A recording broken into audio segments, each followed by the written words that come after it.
Silence మా silence తమ్ముళ్ళు silence silence. అందరికీ నమస్కారాలు. రాష్ట్రంలో ఉండే ప్రజలకి, దేశంలో ఉండే ప్రజానీకానికి నమస్కారాలు. నిన్న జరిగినటువంటి పార్లమెంట్లో జాతికి విద్రోహం జరిగింది, మహిళలకు అన్యాయం జరిగింది. నిన్న భారతదేశ చరిత్రలో ఒక బ్లాక్ డే. ఎందుకంటే అందరూ అనుకున్నాం మహిళలకు 33% రిజర్వేషన్లు వస్తాయి. చట్టసభల్లో ఎన్నో రోజుల నుంచి ఇది పెండింగ్లో ఉంది. ఎన్నో రోజులు పోరాడాం. ఇప్పుడు తొందరలో చట్టసభల్లో, అటు పార్లమెంట్లో, ఇటు అసెంబ్లీలో, కౌన్సిల్లో 33% మహిళలను చూస్తామని ఆశపడ్డాం. ఇన్ని పోరాటాల తర్వాత అందరూ కూడా ముందుకొచ్చే సమయంలో నిన్న కాంగ్రెస్ పార్టీ, దాని మిత్రపక్షాలు ఒక విధంగా చెప్పాలంటే మహిళలకు ద్రోహం చేశారు. ఇది జాతి విద్రోహం. భారతదేశ సంస్కృతి మహిళల్ని గౌరవించడం, అన్ని రంగాలలో వాళ్ళని ఆదరించడం. అందుకని ఎక్కడైతే మహిళలు పూజించబడతారో అక్కడ దేవతలుంటారనేది మన సాంప్రదాయం, మన సంస్కృతి కూడా. అలాంటి సంస్కృతి సాంప్రదాయాలకి భిన్నంగా నిన్న జరిగిన ద్రోహం ఈరోజు నిడదవోళ్ళు నిరసన తెలియజేస్తున్నాం.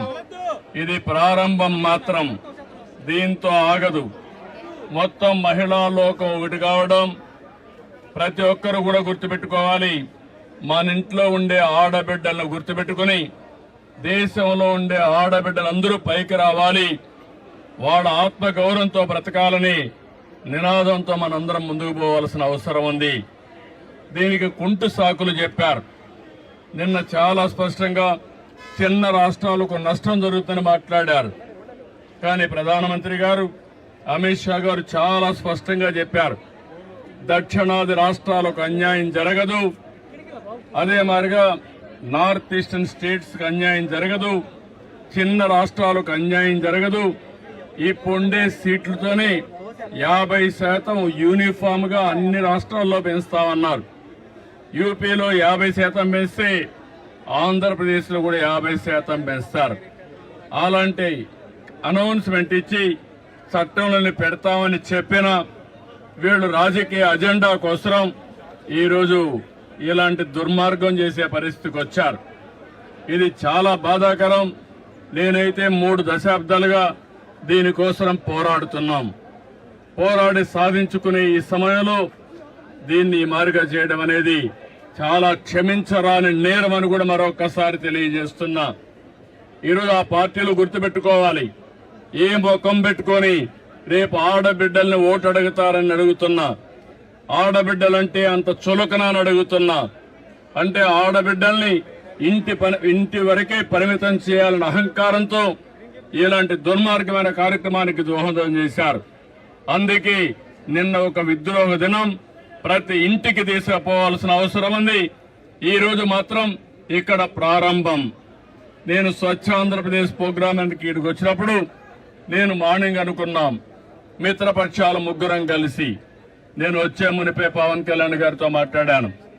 ఆయన ఇక్కడ లేరు కాబట్టి వాళ్ళ ప్రతినిధిగా దుర్గేశం గారు వచ్చారు. ఇంకో పక్క మాధవ్ గారు విజయవాడలో ఉంటే ఆయన కూడా వచ్చారు. మా 3 పార్టీలే కాదు, అన్ని పార్టీలు గుర్తుపెట్టుకోవాలి. మహిళల్ని మీరు ఓటు అడగాలంటే మహిళా సాధికారత కోసం మీరు కూడా అడ్డంకులు సృష్టించకుండా ఉండవలసిన బాధ్యత, కర్తవ్యం మీ పైన హెచ్చరిస్తున్నా. ఇది చాలా బాధేస్తుంది.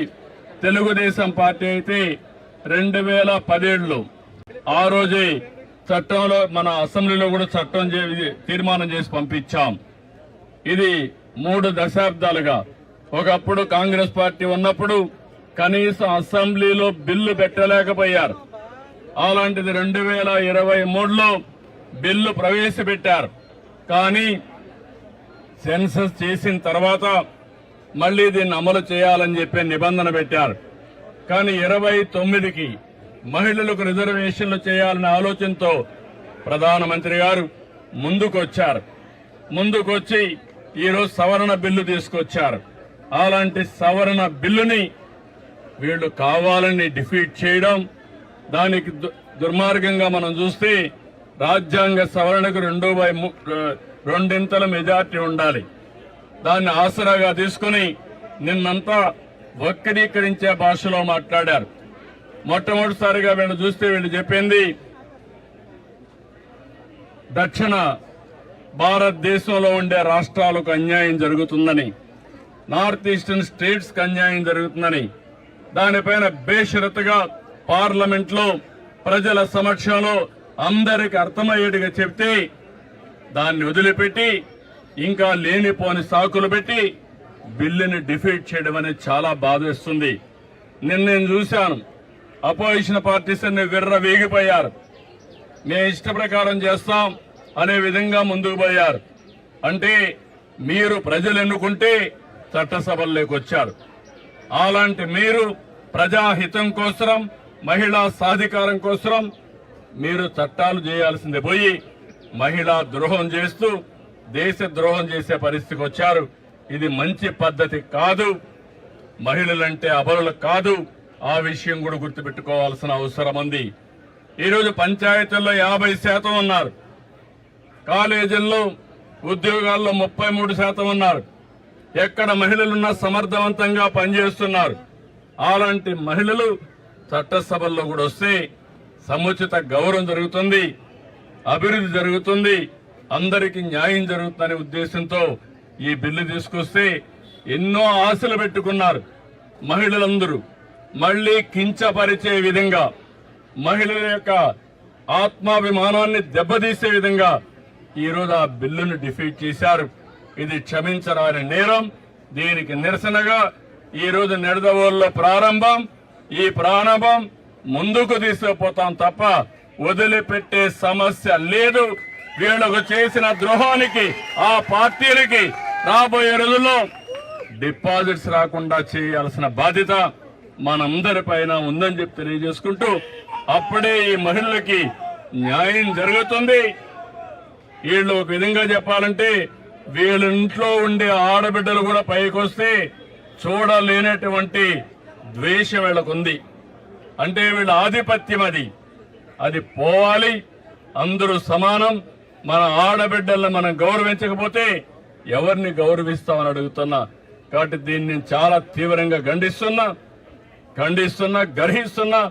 ఈ విషయం గుర్తుపెట్టుకోమని వాళ్ళు హెచ్చరిస్తూ, రేపటి నుంచి దేశం మొత్తం తీసుకెళ్తాం, ప్రతి ఇంటికి తీసుకెళ్తాం, ప్రతి ఒక్కరిని చైతన్యం చేస్తామని మరొక్కసారి విజ్ఞప్తి చేస్తూ అందరికీ నమస్కారాలు. అందరూ సహకరించమని మనస్ఫూర్తిగా కోరుకుంటున్నాం.